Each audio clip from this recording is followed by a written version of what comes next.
ফেসবুকে কাজ করার পর কেন আমি আমার শ্বশুরবাড়ির ভিডিও আপলোড দেই না, কী কারণে আমার শ্বশুরবাড়ির ভিডিও আপলোড দেওয়া হয় না, এরকম প্রশ্ন আমাকে অনেকেই করে যে আপু তুমি খালি তোমার বাবার বাড়ির ভিডিও আপলোড দাও, তুমি কখনো তো তোমার শ্বশুরবাড়ির ভিডিও আপলোড দেও না।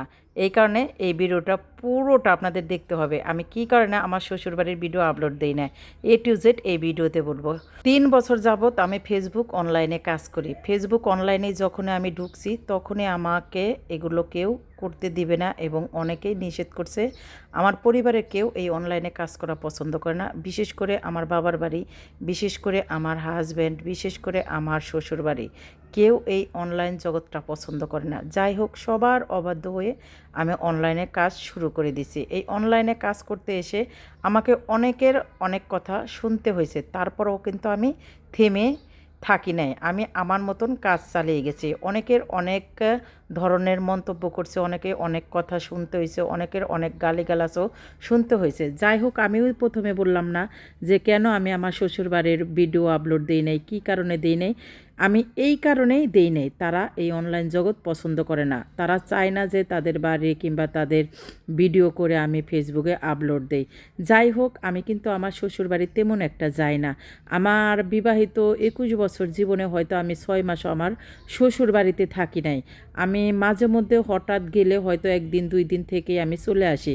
এই কারণে কিন্তু আমার শ্বশুরবাড়ির ভিডিও করা হয় না এবং ভিডিও আপলোড দেওয়া হয় না।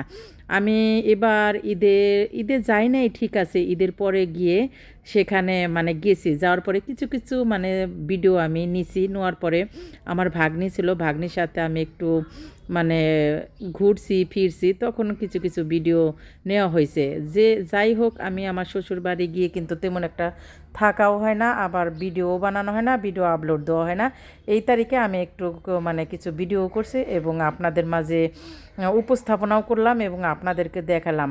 এই তো দেখতে পাচ্ছেন, এখানে মানে আমার এই যে ভাগ্নে আছে, ভাগ্নের মেয়ে আছে।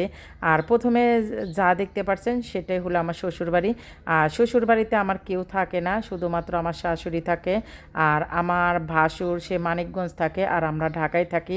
বাড়িতে এমন একটা যাওয়া হয় না। আমার শ্বশুরও বাঁচা নেই। আমার শ্বশুর বাঁচা থাকলে হয়তো আমাদের প্রতি মাসে হলেও বাড়ি যে যাওয়া হতো। এখন তেমন একটা যাওয়া হয় না, সবাই যার যার কাজে কর্মে ব্যস্ততায় থাকে, তেমন একটা যাওয়া হয় না। যাই হোক, আজকের এই ব্লগ ভিডিওটা আপনাদের কেমন লাগলো অবশ্যই কিন্তু কমেন্ট করে জানাবেন।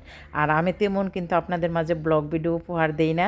এখন থেকে চিন্তা করছি আপনাদেরকে প্রতি সপ্তাহে একটা হলো ব্লগ ভিডিও উপহার দেব। আর এই দেখতে পারছেন, এটা একটা ব্রিজ না কি কয়, এটা আমি চিনি না, এটা হয়তো সাঁকো, এটা বাঁশের একটা সাঁকো। এরকম সাঁকোতে আমি মানে কখনো উঠি নাই, এই ফার্স্ট উঠছে। অবশ্যই আমার ব্লগ ভিডিওটা কেমন হলো জানাবেন। আল্লাহ হাফেজ।